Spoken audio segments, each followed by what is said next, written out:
ওদালগুৰি জিলাৰ গেলাবিলত উপস্থিত মহামহিম ৰাজ্যপাল গোলাম চান্দ কাটাৰিয়া বিকশিত ভাৰত সংকল্প যাত্ৰাৰ এক সভাত অংশগ্ৰহণ। ওদালগুৰি জিলাৰ গেলাবিলত আজি বিকশিত ভাৰত সংকল্প যাত্ৰা বিশেষ সভা অনুষ্ঠিত হয়।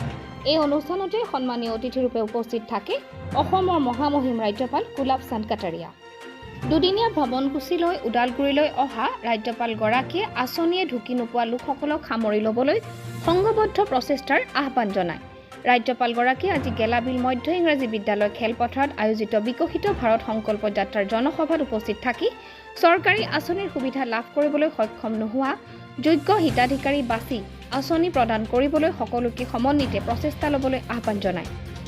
লগতে উদ্যোগী মহিলাসকলক প্ৰধানমন্ত্ৰী স্বনিধি আঁচনিৰ অধীনত ঋণ প্ৰদান, MGNৰেগা অধীনত 100 দিনৰ নিয়োগ নিশ্চিত আঁচনিৰ সুবিধা দিয়া আদি দিশত ৰাজ্যপালগৰাকীয়ে গুৰুত্ব আৰোপ কৰে।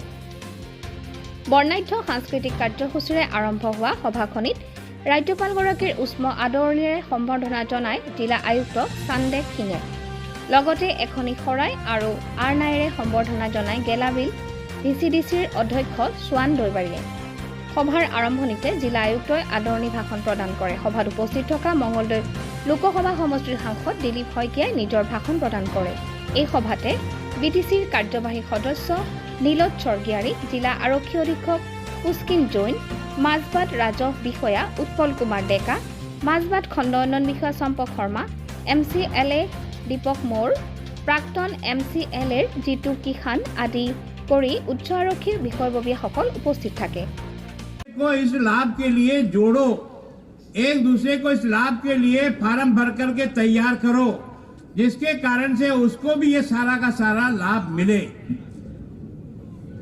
मैं आपसे कहना चाहता हूं, मैंने अपनी जिंदगी में पहली बार ऐसा प्रधानमंत्री देखा है जिसने गरीबों का हक, गरीबों का धन सीधा गरीब के खाते में जाके जमा हो, ये पहली बार हुआ है। पहले भी सरकारी पैसा आता था गांव के लिए, गरीब के लिए, पर वो नगद आता था, बांटते बांटते आधा बढ़ता आधा रह जाता। अब कोई टाका नहीं मार सकता इसमें। हम में से कोई भी नेता टाका मारना चाहे तो अब टाका नहीं मार सकते, क्योंकि पैसा कहां जाएगा? सीधा आपके खाते में जाएगा। यह है ईमानदारी का काम। ये जो आपको कहा था ना, खाते खुलाओ खाते खुलाओ खाते खुलाओ, आपको भी समझ में नहीं आया और मुझे भी समझ में नहीं आया इतनी बार MLA रहने के बाद भी। ये देश के प्रधानमंत्री जी रोज क्या जिद करते हैं, बिना कोई पैसे जमा कराए जीरो बैलेंस पे जाओ, बैंक में खाते खोलो, बैंक में खाते खोलो, बैंक में खाते खोलो। मैंने कहा होगा क्या खाते खोलने से? पर ये नहीं पता था कि ये खाता खोलने की बीमारी का सबसे बड़ा इलाज हिंदुस्तान में होगा, क्योंकि हिंदुस्तान के गरीब के पैसे का सबसे ज्यादा टाका मार होता था। इसको कैसे रोकें?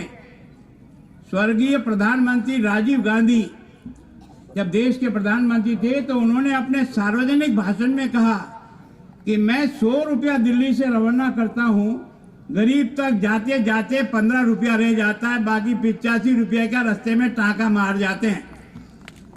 पर इसका इलाज किसी ने नहीं निकाला। इसका इलाज निकाला नरेंद्र मोदी ने। आपका खाते खोलाए थे, अब कोई नगद नोट नहीं लाएगा थैला भर के, सीधा का सीधा पैसा कहां जाएगा? खाते में जाएगा। अगर नरेगा की मजदूरी करोगे तो भी खाते में जाएगा, जापे का पैसा जाना है तो भी खाते में जाएगा, किसान सम्मान निधि जाने तो खाते में जाएगी, अगर प्रधानमंत्री आवास योजना की सहायता आएगी तो खाते में जाएगी, है ना, आपके वृद्धावस्था पेंशन आएगी तो खाते में आएगी, उज्ज्वला योजना का पैसा आएगा तो खाते में आएगा। तो कोई कट नहीं मार सकता है। 100% पैसा जिसका हक है उसको ही ये पैसा मिलता है। अभी यहाँ कुछ बहनें और भाई खड़े हुए, मिला उसके बारे में उन्होंने बताया। MP साहब ने भी आपको सब योजनाओं के बारे में बताया।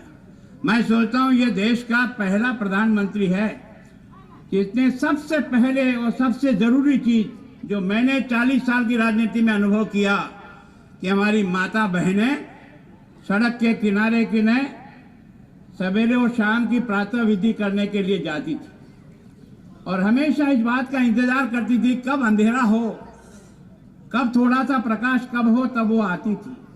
और जैसे ही सड़क के किनारे बैठती थी, कोई न कोई आप और मेरे जैसे गाड़ी लेकर आता तो उसकी लाइट दूर से दिखती, वो खड़ी होती थी, फिर आपकी गाड़ी निकलती तब फिर वो बैठती थी। हमको भी बड़ा दुख होता था कि ये हमारी माँ बहनों की इज्जत का सवाल है, लेकिन हम क्या करें, मजबूरी है। लेकिन देश के प्रधानमंत्री ने कहा नहीं, सब लोग अपने घर में शौचालय बनाओ, लैट्रिन बनाओ। पैसा कहां से आएगा? सरकार का पैसा तुम्हारे घर पहुंचेगा 12,500 रुपया देकर के। करोड़ों घरों में 12.5 करोड़ घरों में शौचालय बनाकर हमारी माँ बहनों को अगर किसी ने पहली बार इज्जत दी, उसका नाम है नरेंद्र मोदी। इतना भारी हुआ कि सब लोगों ने महसूस किया। फिर गरीब आदमी को क्या चाहिए? रहने को मकान चाहिए। अब मकान तो पहले भी बनते थे, लेकिन वो पैसा इतना कम आता था और इतना जंगल में जाके बनते थे कि वहां उस मकान में वो रहने नहीं जाता था। क्यों? क्योंकि ना वहाँ लाइट है, ना पानी है, ना सड़क है, ना कोई स्कूल है। वो वहाँ जंगल में जाके क्या करेगा? प्रधानमंत्री जी का नहीं, तुम्हारे घर को ही अंदर बनाओ, तुम्हारे खेत में ही बनाओ, तुम्हारी मर्जी हो जहाँ बनाओ, जहां तुम्हें पसंद आए वहां मकान बनाओ। मैं तो तुम्हारे खाते में 1,40,000 रुपया डाल दूंगा, तुम उस पैसे से अपना मकान स्वयं बनाओ, कोई दूसरा नहीं बनाएगा। और उसके कारण से 3.5 करोड़ से अधिक घर बने, 3.5 करोड़ से अधिक। जब आदमी अपने स्वयं के पक्के घर में रहता है ना, तो उसके बाल बच्चों को भी लगता है कि मैं भी दुनिया के बराबर हूं। बाकी वो बारिश में भीगता रहता था और धूप में खड़ा रहता था, उसका बच्चा महसूस करता था। न घर में लाइट थी, तो देश के प्रधानमंत्री का हर घर में लाइट पहुंचाओ। अगर बिजली का कनेक्शन पहुंचता है तो नहीं पहुंच। ওৰাঙৰ পৰা অতুল বৰাৰ ৰিপৰ্ট, অমৃত নিউজ। অমৃত প্ৰবাহ অসমীয়া সাপ্তাহিক কাকতৰ ডিজিটেল সংস্কৰণ অমৃত নিউজ, সত্যৰ সন্ধানত অমৃত নিউজ।